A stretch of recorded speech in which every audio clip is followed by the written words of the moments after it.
You want to know what went wrong? All fine. I will tell you exactly what went wrong.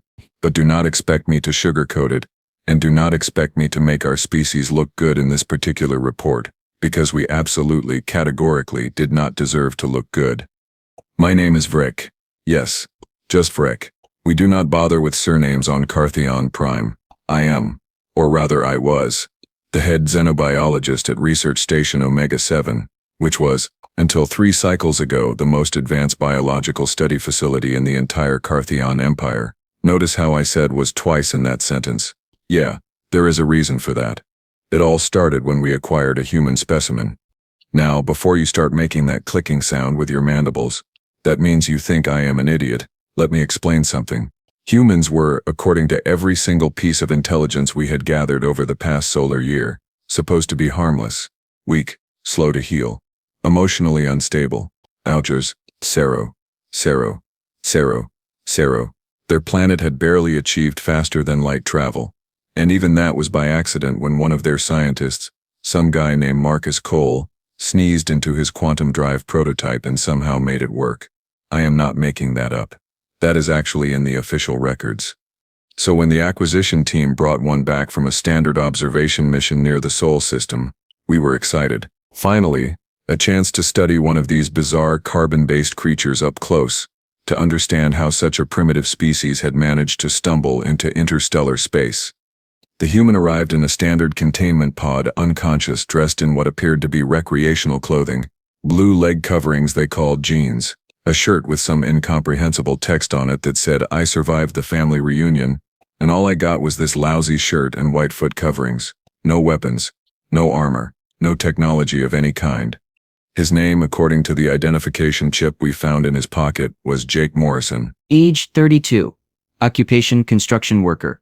From a place called Denver, Colorado, Earth. I remember standing in the observation bay with my assistant Thrin, watching as the medical team prepared to begin the initial examination. The human was still unconscious, strapped to the examination platform, and every single one of his vital signs was being monitored by our most sophisticated equipment. He looked so fragile, Thrin said, her eye stalks drooping with something almost like pity. Look at that skin, it is so thin, and those appendages, so small and weak. But I had to agree. Compared to us with our reinforced exoskeletons and multiple redundant organ systems, humans seemed like they would break if you breathed on them too hard. Begin the examination. I ordered through the communications panel. That was my first mistake. The medical team, led by a researcher named Kellex who had 17 years of experience, started with the basics. Blood samples, tissue samples, neural scans.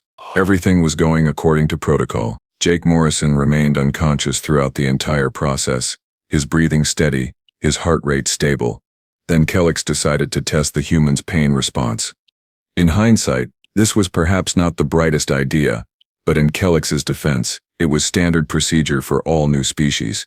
A small electrical stimulus, nothing that would cause lasting damage, just enough to measure neural response time and pain threshold. Kellex activated the stimulus. Jake Morrison's eyes snapped open. And that, my friends, was when everything went sideways. I have studied biology for most of my adult life. I have examined over 300 different species from across the galaxy. I thought I understood how living beings responded to stress, to pain, to fear. I was wrong. Humans do not respond to those things. They do not process them the way normal creatures do. Instead, they do something that still does not make any logical sense to me. They get angry. Not just irritated, not just defensive.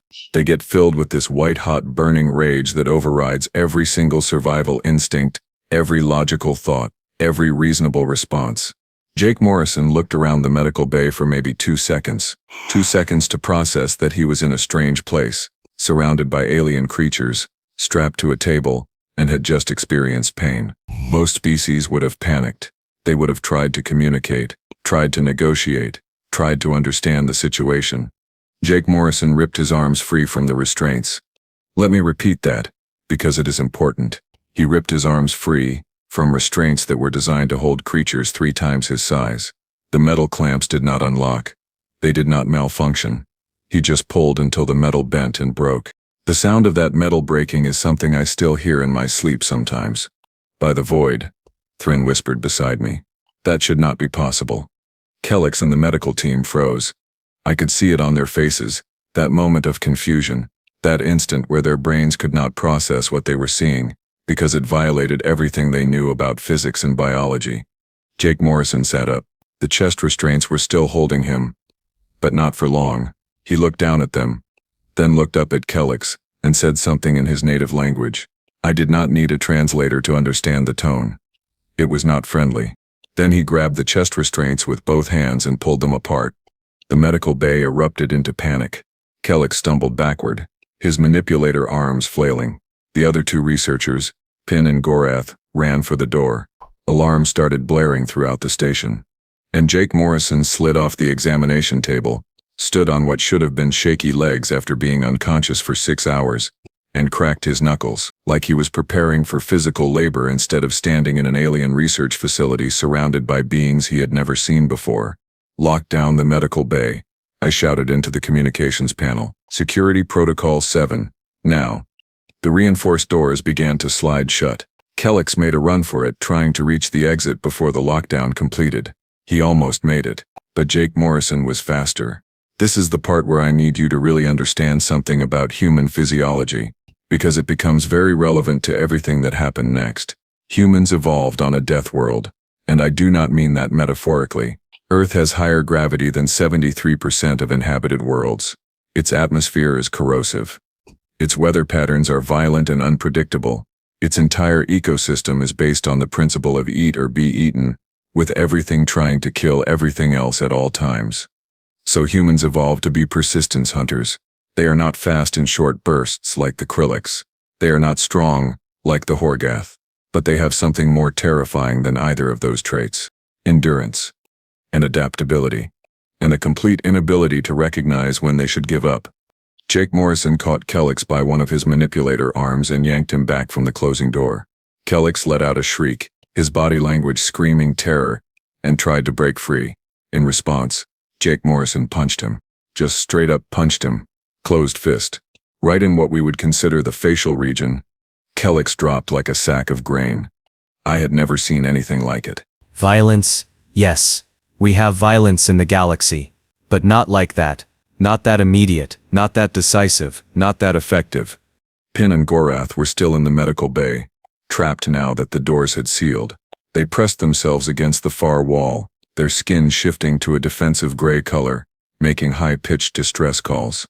Jake Morrison turned to look at them.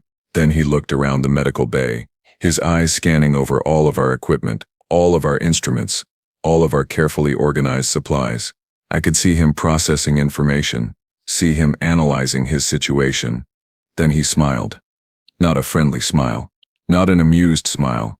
A smile that said he had just figured out the rules of the game and had decided he was going to win. Thrin said quietly, my voice remarkably steady considering I was watching our entire operation fall apart in real time. Contact the security team, tell them to bring the heavy stun weapons and the containment shields, and maybe some of those paralysis grenades from the armory. Should I request backup from the military installation on the third moon? Thrin asked. I considered it.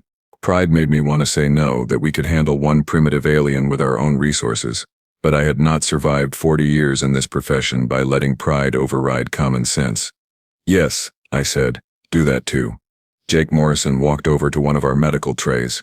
He picked up a laser scalpel, examined it for a moment, then pressed the activation button. The beam extended, glowing bright blue. Oh no, I muttered. He swung it experimentally a few times, getting a feel for the weight and balance. Then he looked directly at the observation window, looked directly at me. Could he see through the one-way glass? That should not have been possible. The technology specifically prevented that. But the way he stared, the way his eyes focused exactly where I was standing, made me think that somehow, impossibly, he knew I was there. He raised the laser scalpel in what might have been a salute or might have been a threat. With humans it was hard to tell the difference. Then he turned his attention to the medical bay door. He is not, Thrin said. He would not. The doors are reinforced titanium carbon composite. They can withstand a direct hit from a plasma cannon. There is no way he can. Jake Morrison started cutting through the door. The laser scalpel was designed for precision work on biological tissue. It was not designed to cut through reinforced metal. The door was not supposed to be vulnerable to it, but Jake Morrison did not seem to care about what was supposed to be possible. He just kept cutting, steady and methodical, drawing a line through the metal like he had done this 1,000 times before. "How is he doing that?" Lathryn asked, her voice rising to a pitch that indicated severe stress. I did not have an answer. I watched him work. Watched the way he braced himself against the door, the way he adjusted his angle to maximize the cutting power, the way he periodically stepped back to check his progress. This was not random violence. This was not panic. This was problem solving. That was when I realized we had made a terrible, terrible mistake. Security arrived outside the medical bay just as Jake Morrison finished cutting through the door. 6 guards, fully armored, carrying stun weapons capable of dropping a charging Horgath in its tracks. The section of door Jake had cut fell inward with a crash. He stepped through the opening, still holding the laser scalpel, and came face to face with 6 heavily armed guards. For a moment, nobody moved. The guards raised their weapons. Jake Morrison stood there, shirtless now because the medical team had removed it during the examination, bleeding slightly from where the restraints had cut into his wrists, holding a surgical tool like it was a weapon. He should have surrendered. Any rational being would have surrendered. Instead, he said something in his language, something that the station's computer automatically translated for me. "You guys picked the wrong guy to abduct." Then he attacked. What happened next was pure madness. Jake Morrison moved like nothing I had ever seen, like he had been training for this exact scenario his entire life. He ducked under the first stun blast, rolled forward and slashed at the nearest guard's leg. The laser scalpel cut through the armor, like it was paper. The guard went down with a scream. Old Jake Morrison took his weapon. Now he had a stun rifle. The other 5 guards opened fire. Stun blast filled the corridor, enough energy to incapacitate a dozen beings. Jake Morrison dove behind a storage container, the blasts hitting the wall behind where he had been standing, scorching the metal. "This is not happening," I said to myself. "This is not happening." But it was happening. Jake Morrison popped up from behind the storage container and fired the stun rifle. His aim was terrible. He missed the first 3 shots, but the 4th caught a guard in the chest. The guard collapsed. The remaining 4 guards advanced, moving in formation, using proper tactical procedures. They should have had him. They had the numbers. They had the training. They had the superior equipment. But they did not have what Jake Morrison had. They did not have the experience of growing up on a planet where everything wanted to kill them. They did not have the evolutionary adaptations of a species that had clawed its way to the top of their world's food chain through sheer stubborn refusal to die. Jake Morrison threw the laser scalpel at one guard, hitting him in the faceplate, cracking it. While that guard stumbled backward, Jake Morrison charged the other 3. Charged them. With nothing but a stolen stun rifle. He tackled one guard, using the momentum to knock the guard into his companion. Both went down in a tangle of limbs and armor. Jake Morrison grabbed a stun grenade from one guard's belt, armed it, and rolled it toward the 4th guard. The explosion of electromagnetic energy dropped everyone in the corridor except Jake Morrison, who had somehow anticipated the blast pattern and positioned himself just outside its effective range. I stared at the monitor feeds in disbelief. 6 trained security guards. Down. Defeated by one human who had been unconscious 20 minutes ago. "Station-wide alert," I said, into the communications panel, my voice somehow remaining calm even though my internal organs felt like they were trying to relocate to different parts of my body. "We have a containment breach. The human specimen is loose and extremely dangerous. All personnel are to proceed to designated safe zones immediately. I repeat, all personnel evacuate to safe zones. This is not a drill." On the monitors, Jake Morrison stood up, breathing hard, covered in sweat and small amounts of his own blood from various minor injuries. He looked around at the unconscious guards, seemed to consider taking more weapons, then apparently decided against it. Instead, he just kept the stun rifle and started walking down the corridor. Walking. Not running. Not panicking. Walking like he owned the place. "Where is he going?" Threen asked. I pulled up the station schematics, tracking Jake Morrison's path through the facility. He was heading toward the main research wing, moving with purpose, like he knew exactly where he was going. But that was impossible. He had been unconscious during transport. He had never seen a map of the station. There was no way he could know the layout. Unless, pull up the visual feed from the medical bay, I ordered. Rewind to when he woke up. Show me those first 2 seconds before he broke the restraints. Trin brought up the feed. We watched Jake Morrison's eyes open, watched them move, scanning the room. He was not panicking. He was observing. In those 2 seconds, he had looked at the equipment, the walls, the doors, the observation window, processing information at a speed that should not have been possible for a species with such a primitive neural structure. He was not just waking up, Trin said slowly. He was analyzing, planning. Humans, I said, finally understanding, are pursuit predators on their world. They track prey for hours, sometimes days. They are pattern recognition machines. He saw the medical bay, saw the equipment, saw the layout, and extrapolated what kind of facility he was in and where critical systems would logically be located. That is, Trin said, her voice small, terrifying. Yes, I agreed. Yes, it is. Jake Morrison turned a corner, heading toward the power regulation room. If he reached that, if he damaged the primary conduits, the entire station would lose life support within hours. We need to stop him, I said. Now. Before he brings down the whole facility. How? Trin asked. A reasonable question considering 6 trained guards had already failed spectacularly. We do not have weapons that can stop him without killing him, and the Empire wants him alive for study. Then we do not stop him with weapons, I said, an idea forming. We stop him with communication. You want to talk to him? I want to try, I said, because the alternative is losing the station and possibly everyone on it. I activated the station-wide intercom system, knowing Jake Morrison could hear me wherever he was. Jake Morrison of Earth, I said, speaking slowly and clearly, hoping the translation system would convey my words accurately. My name is Vrek. I am the head researcher of this facility. I apologize for what has happened to you. It was not our intention to cause you harm. We made a mistake. Please, we need to talk. For a long moment, nothing happened. Jake Morrison kept walking, kept moving toward the power regulation room. Then he stopped. He looked up at the nearest speaker panel, and through the camera feed, I could see his face clearly. He was exhausted, in pain, angry beyond words. But he was listening. You are far from your home, I continued. I understand that you are frightened and angry. Those are reasonable responses. But you are on a research station with 47 personnel, most of whom are unarmed scientists. If you damage the power systems, everyone here will die, including you. Jake Morrison's expression did not change, but he did not start walking again either. I am offering you a deal, I said. Come to the main conference room. Level 3, Sector 7. It is marked with blue lights. You cannot miss it. Come alone. I will come alone. No weapons, no guards, just you and me, talking. If you do not like what I have to say, you can walk away and continue what you were doing, but at least give me a chance to explain. I waited. 5 seconds, 10, 15. Then, Jake Morrison looked directly at the camera and nodded once. Vrek, Trin said beside me. Are you insane? He will kill you. Maybe, I admitted, but if I do not try, he will kill all of us anyway. Lock down the conference room protocols. Make sure no one can enter except me and him. And Trin, if this goes badly, make sure my family knows I died trying to save the station. That is not comforting, Trin said. It was not meant to be, I replied, and headed for the conference room. To meet the human. Paul, alone.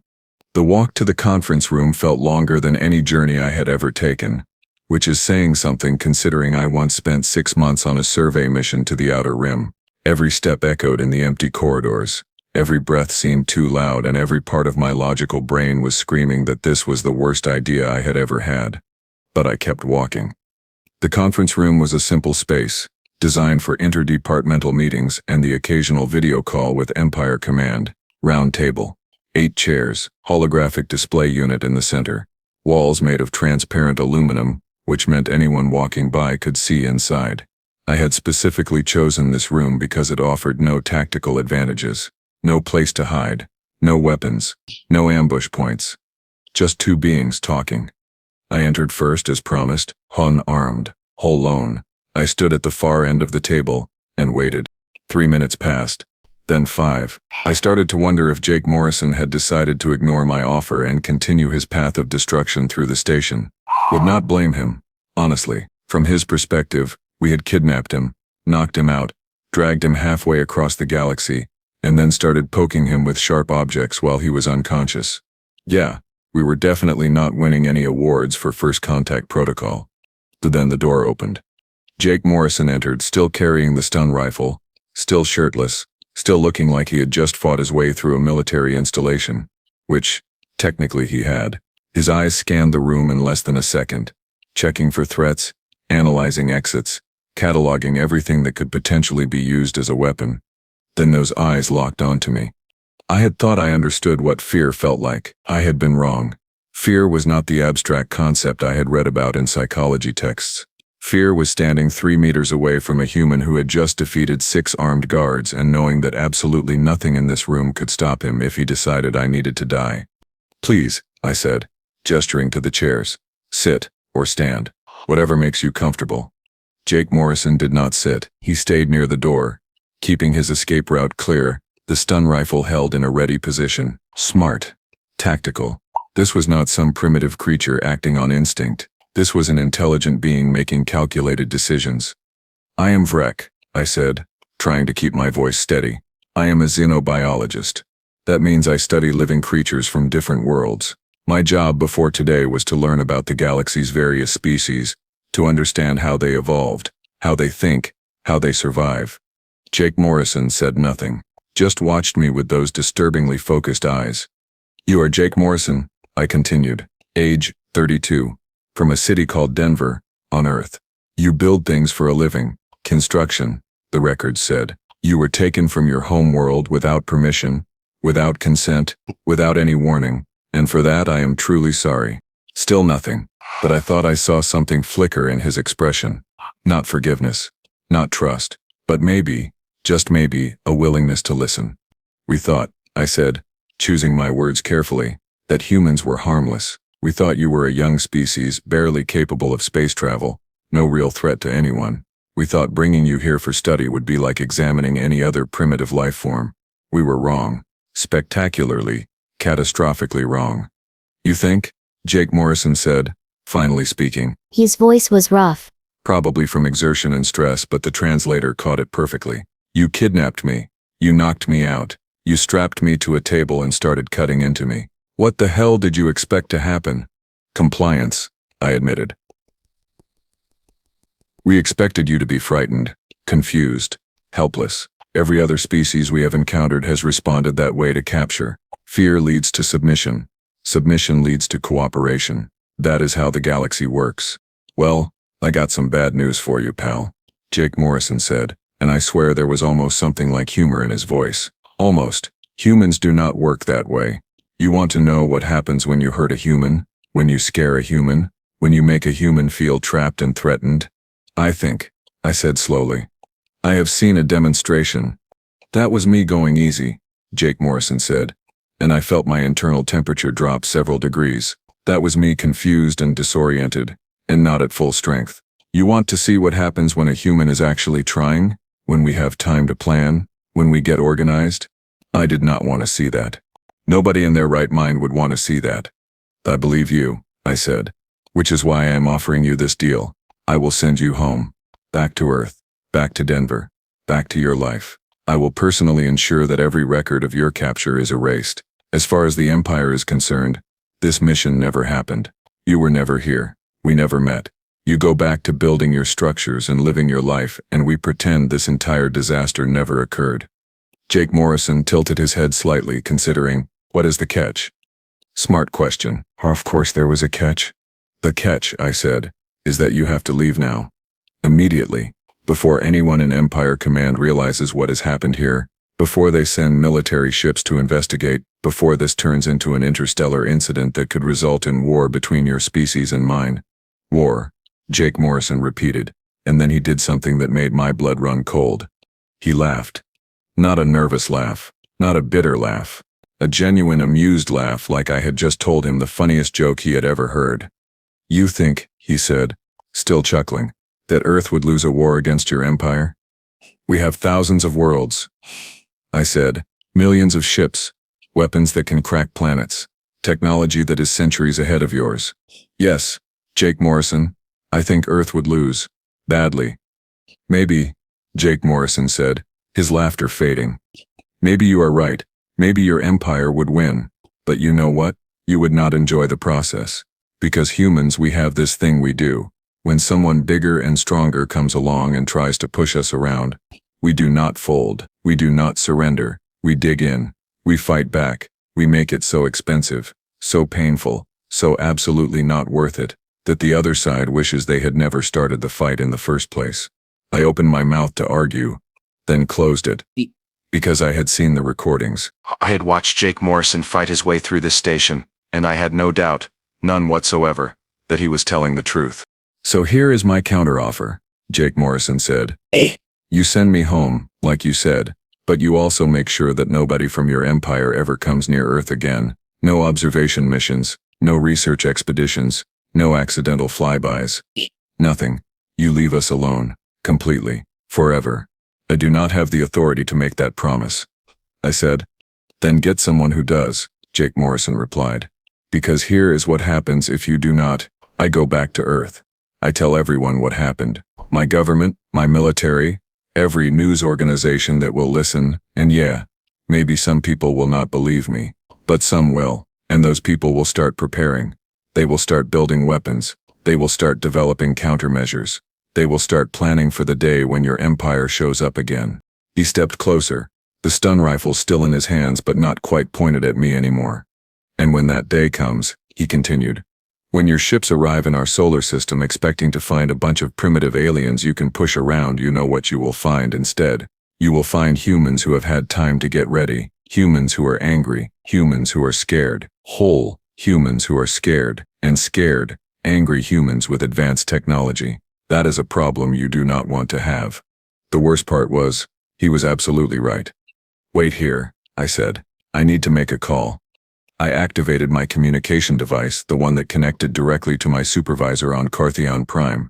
Administrator Yelrix answered immediately, her face appearing in holographic form above my wrist. Vrek, she said, sounding annoyed. I have been receiving disturbing reports from Omega-7. Something about a security breach and a rampaging test subject. Please tell me this is some kind of clerical error. I wish I could, I said.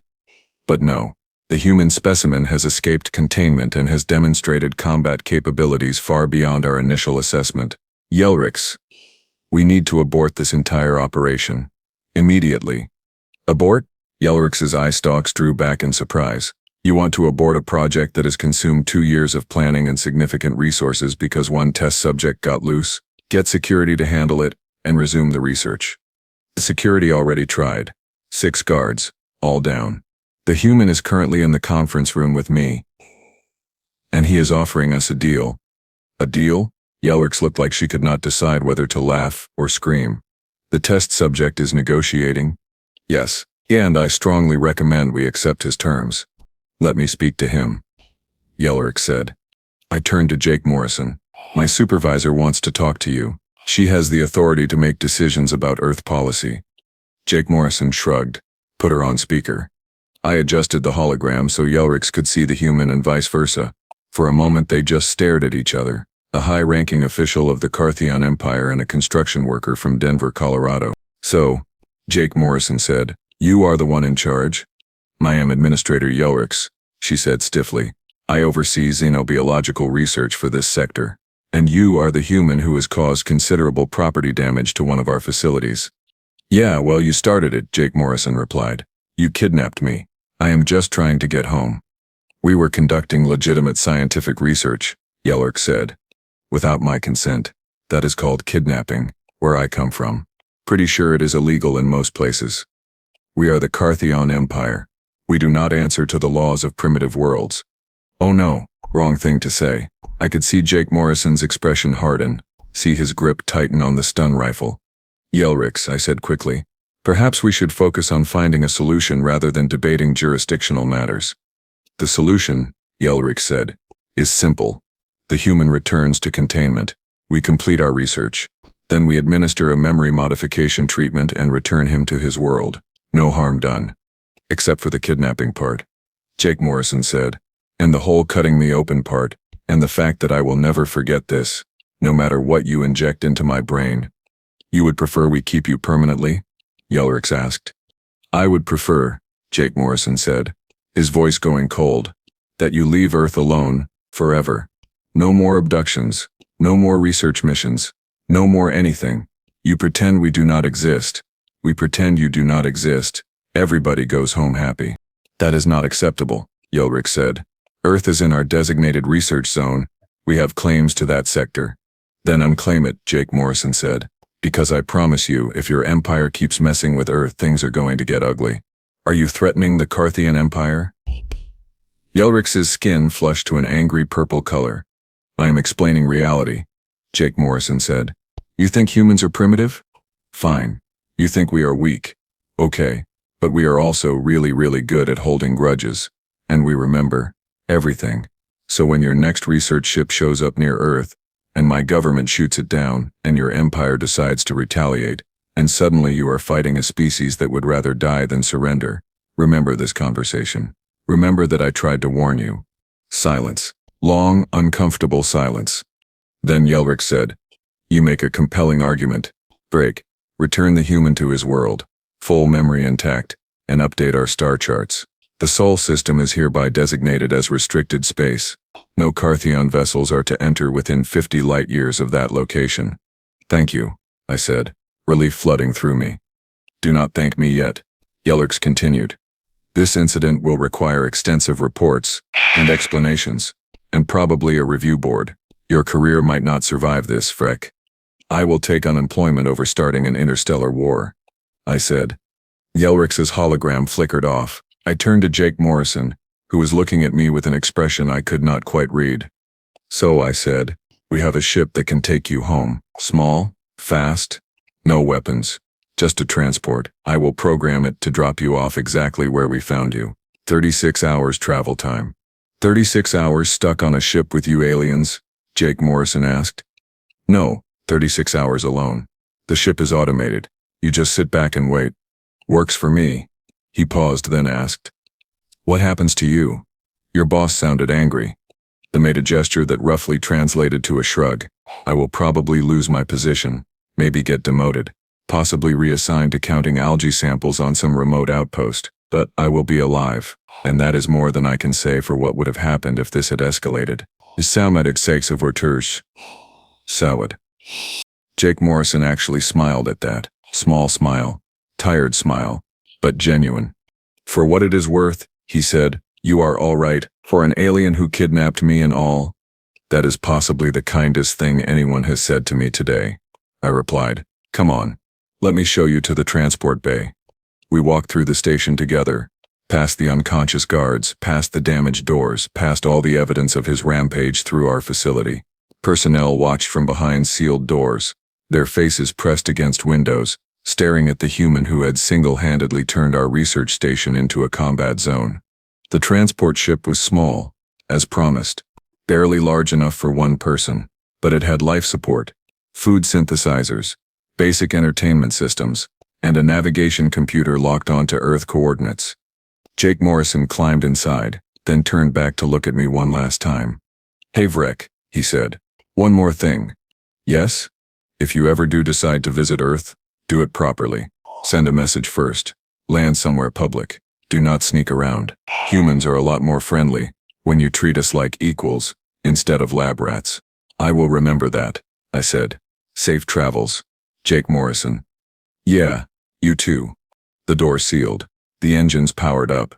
And the transport ship lifted off, carrying Jake Morrison back home. I stood in the transport bay for a long time after he left, thinking about everything that had happened.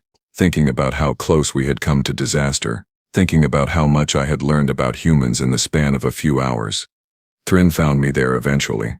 Is he gone? She asked. Yes, on his way back to Earth. Good. The station is a mess. Half the security team is in medical, Kelix has a broken faceplate, and Administrator Yelrix has called an emergency review of the entire xenobiology program. I know. Was it worth it, letting him go? I thought about that question. Thought about Jake Morrison's warning, thought about what would have happened if we had tried to keep him, if we had escalated the situation, if we had treated him like a specimen instead of a person. Yes, I said, it was worth it, because now we know. Now we understand. Humans are not primitive. They are not weak. They are dangerous, not because of their technology or their weapons, but because of how they think, how they adapt, how they refuse to give up, no matter the odds. Terrifying, Thrin said. Absolutely terrifying, I agreed. And if we are smart, we will take Jake Morrison's advice. We will leave Earth alone. We will let them develop at their own pace in their own way. And maybe, someday when they are ready, we will meet them again, as equals, as friends. You think that is possible? I hope so, I said. Because the alternative, Thrin, is facing a galaxy where humans are our enemies. And after today I can tell you with absolute certainty that is a fight nobody wants. 3 cycles have passed since then. I am still employed, though I was indeed demoted. I now work in the Algae Research Division on Station Theta 9. It is boring work, tedious work, safe work. And honestly, after everything that happened with Jake Morrison, O-ring is exactly what I need. The Sol system remains restricted space. No Kartheon ships have gone near it. As far as I know, no other species has either, because somehow word got out, word about the human who fought his way out of a research station, word about the species that does not surrender, word about Earth. Sometimes I check the long-range scanners looking at that distant yellow star where Jake Morrison went home to his life. I wonder what he told people. I wonder if they believed him. I wonder if humanity is preparing, building, planning for the day when the galaxy comes calling. Part of me hopes they are. Because if there is one thing I learned from this entire experience, it is this. Humans are survivors. They are fighters. They are the kind of species that turns a laboratory into a war zone when you make the mistake of underestimating them. And the galaxy, in all its vast and ancient wisdom, should be very, very careful about how it approaches them in the future. My name is Vrek. I am a xenobiologist, and I am the alien who learned, the hard way, that humans are not to be messed with.